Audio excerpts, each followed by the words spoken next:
And a very pleasant good evening to you. I'm Charles Carter. It's a pleasure to welcome you to Bahamian Artists. I try to, every once in a while, give a story that is sometimes unbelievable to modern Bahamians about the beauty and the exotic nightlife that used to exist in our country 40 and 50 years ago. There was a great age of entertainment in the Bahamas when there were clubs that were open almost 24 hours a day, 7 days a week, where entertainment came from all around the world, and more importantly, Bahamians found their creative voices to be able to create the kind of entertainment that brought people into our country. Entertainment was what people used to come to the Bahamas for. Now they come for sun, sand, and sea. The entertainment still exists, but it's not as prominent as it used to be. And for a country of 350,000 people in the 21st century, it's amazing the number of Bahamian musicians and musicians who have been able to make an impression on the world. But there's been no impression made like the song Funky Nassau, and like the group, The Beginning of the End.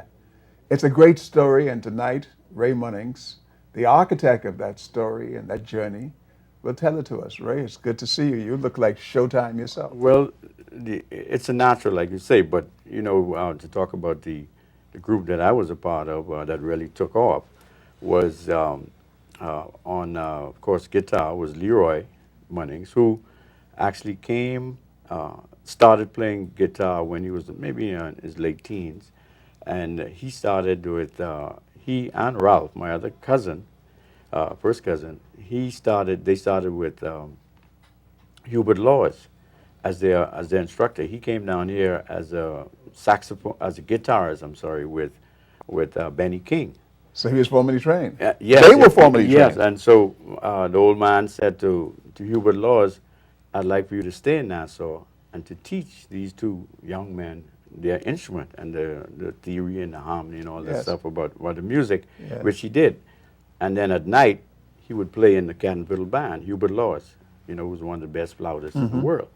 And so they got their training there. I started with Mr. Cash, who was Eric Cash, who was my godfather. Your godfather. And also a creator of a very interesting song we'll talk about in a few minutes. Well, like I said, we and so they actually, Roy and Bud played as a part of the, Frank Bud Munnings, I'm sorry, played as a part of the cat and fiddle band, meaning they really got a heads up actually playing behind Roy Hamilton and playing for Sam Cooke and all these artists. So they got really exposed to the international artists one-on-one that way. And when I came along later in the 60s, we decided we were tired working for other establishments. We were going to form a group, and quote unquote, as I say, the rest is history. We can go in more detail, but that's how they started actually playing in the cat and fiddle band.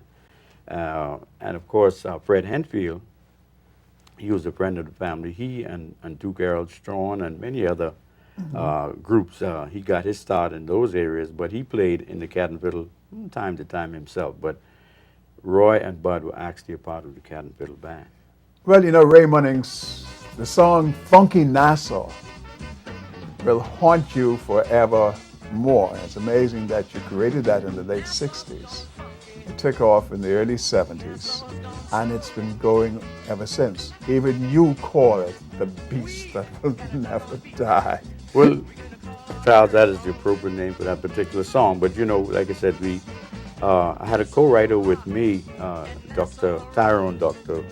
Fitzgerald, my first cousin. His first cousin, and that's the amazing thing about it. It was a family collaborated stuff thing, and you know, who didn't sing on it, played on it, and who didn't do either of the above, helped to write it. I mean, it was just amazing. That song came out of nowhere.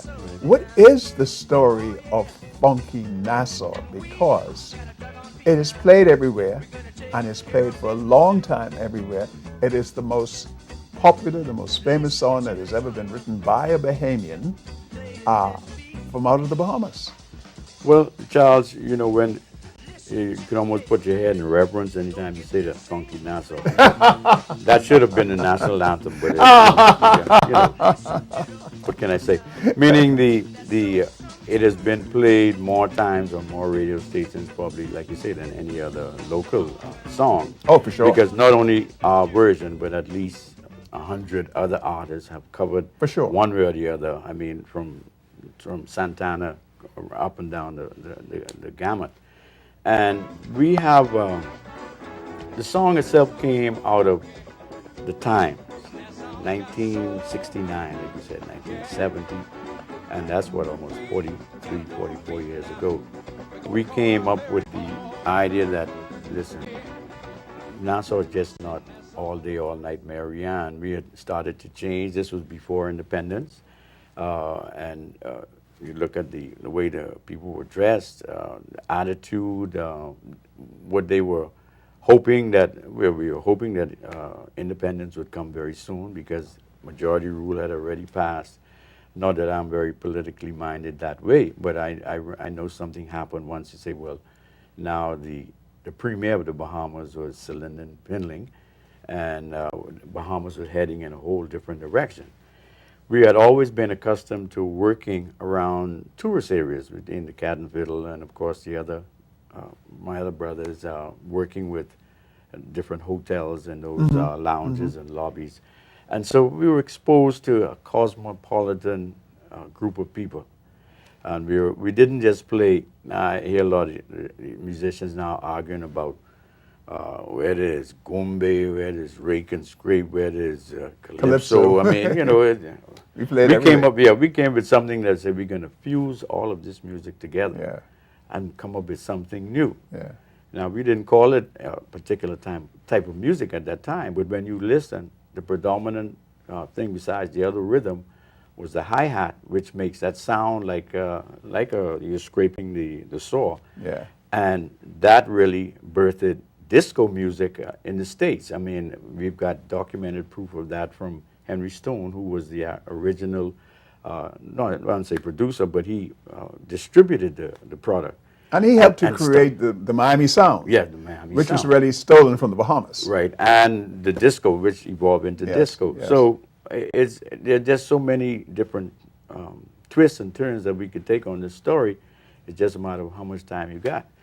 You know, and I mean, I've got all day. It's up to you. Well, let's get it out of let's get it out of the barn first. First of all, the song Miami, took off. It took off in Florida, of course, and it's natural because there are lots of Bahamians in Florida. It took off, but it spread around the world. And it spread around the world, and by the early 70s, it became on hit charts from Europe to Asia, to Africa to South America. Yeah. Okay?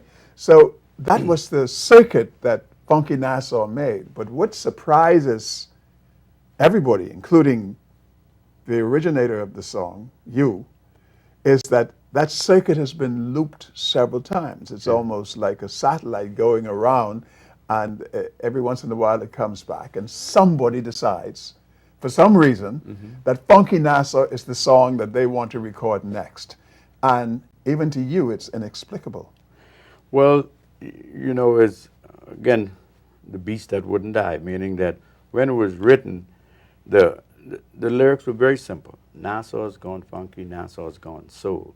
We've got a doggone beat we're going to call our very own. So it surprises me when I hear every artist that do it, those lyrics are exactly the same. The arrangement is exactly the same. Yet these people, some of them never been to the Bahamas. Candy Dulfer, I mean, this lady is from Amsterdam. What does she know about Nassau's got sunshine? I mean, other than probably what she read or saw on the National Geographic. But they sing it exactly the way it was written and exactly the way it was originally the original lyrics recorded. Sung.